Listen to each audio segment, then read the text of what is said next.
Hello! Today we are here to preview an upcoming game from Red Giraffe Games that's a follow-up to Dreams of Tomorrow. This is Dreams of Yesterday, so it's kind of a prequel, I guess.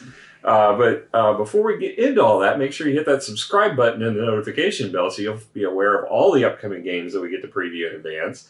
And all the little tiny games that we get.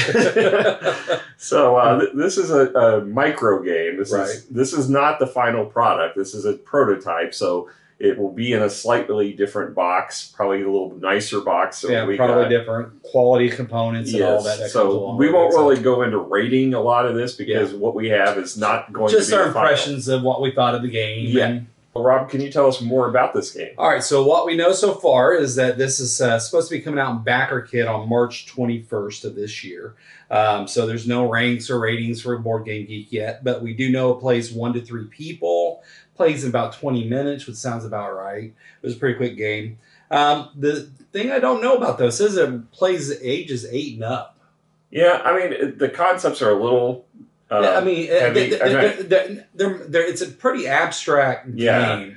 And so, and as I've been playing it, I've been kind of thinking about it, and I'll talk about how I think it relates to what it says about dreams. Yeah. But I don't know. It might be a little too abstract for an 8-year-old. Yeah, I mean, there's a lot of iconography. Right now, there's not cheat sheets that are going to be useful for showing that iconography, so you'd have to look at the rule book. The scoring is a little bit beyond what I think an 8-year-old probably can handle. I'd say probably 10 and up, maybe. Maybe. Designed by Heather O'Neill. Hi, Heather. We met at Gen Con. Yeah. So, art by Beth Sobel, and then published, as Randy said, by Red Giraffe Games. And it's like Randy said, it's a micro card game. It's got 27 cards. That's it. That's all you need in this game. Now, we played Dreams of Tomorrow, and we recently reviewed that on our channel, and it has similar mechanics, but slightly different. The artwork in this is not quite the same as what you had in, because this is more of a, the other one is more of an abstract feeling of like dreams, and there's like shadowy figures and then kind of beautiful landscapes that are fictitious fantasy type setting. This is more grounded in reality because you're building a museum and to capture those memories and thoughts and dreams. I could see the dream aspect to it too. And I'll talk about that when we talk about the mechanics. Yeah. So, as far as components, you get 27 cards, as you mentioned. The quality we can't speak to because we don't know product. Yeah. But I mean, even for a prototype, I mean, it's a decent prototype, really. Yeah. I mean, it's card quality is okay. It's just regular cards, but as far as the art and all that, it's component-wise, it's pretty nice. Yeah. So. We can't, like I said, I'm not going to give it a rating because we don't have the final product. So we'll talk now more about the theme. So the theme is really, like I said, is set in a museum. You're collecting artifacts in your museum that are going to give you basically a way of saving the past instead of the future by preserving it in your museum. It's a clever kind of twist on the original game.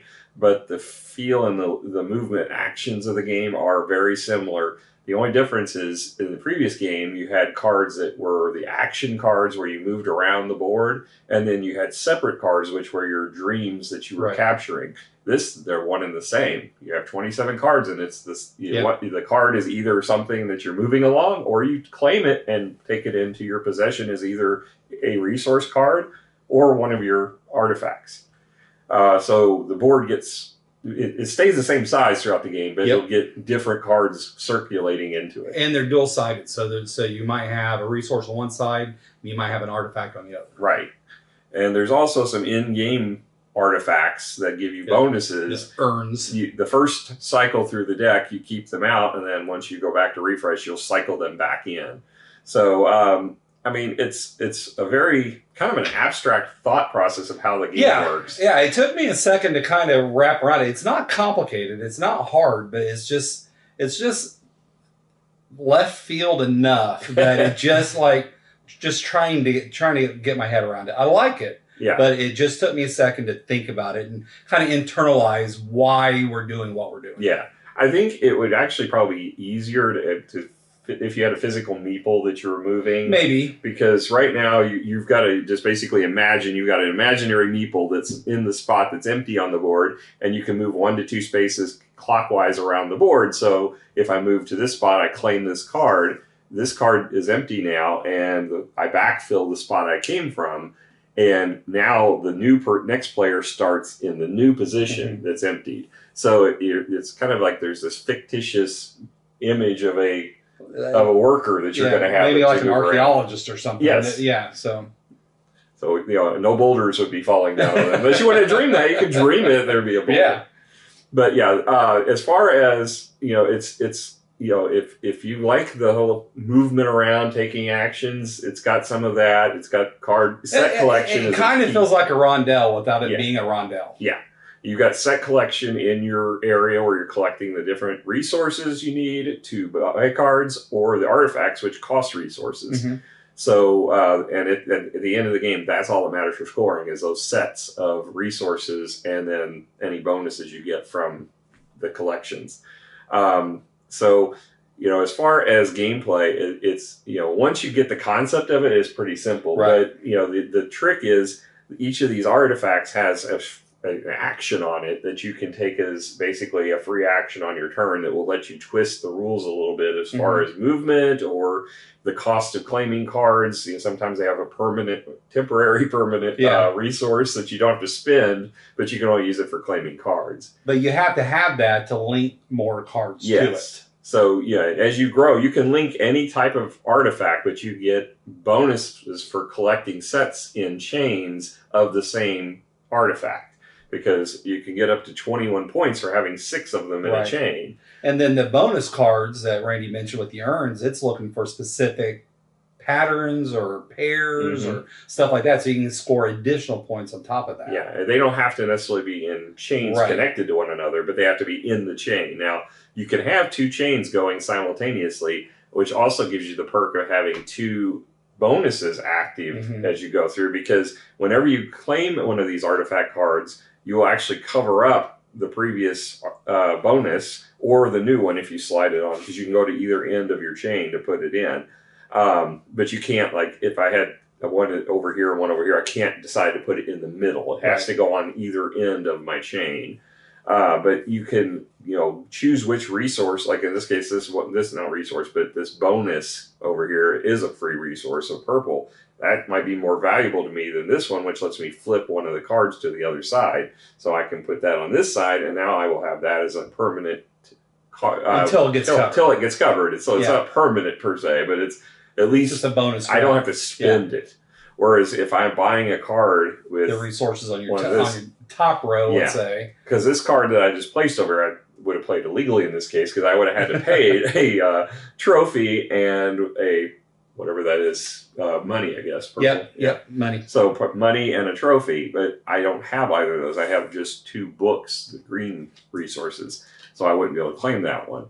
So you want to collect the different resources you need just to buy those cards. They also can allow you to extend your movement, so I can discard those cards to add one to my movement for each resource. You can only naturally move 2. Yes.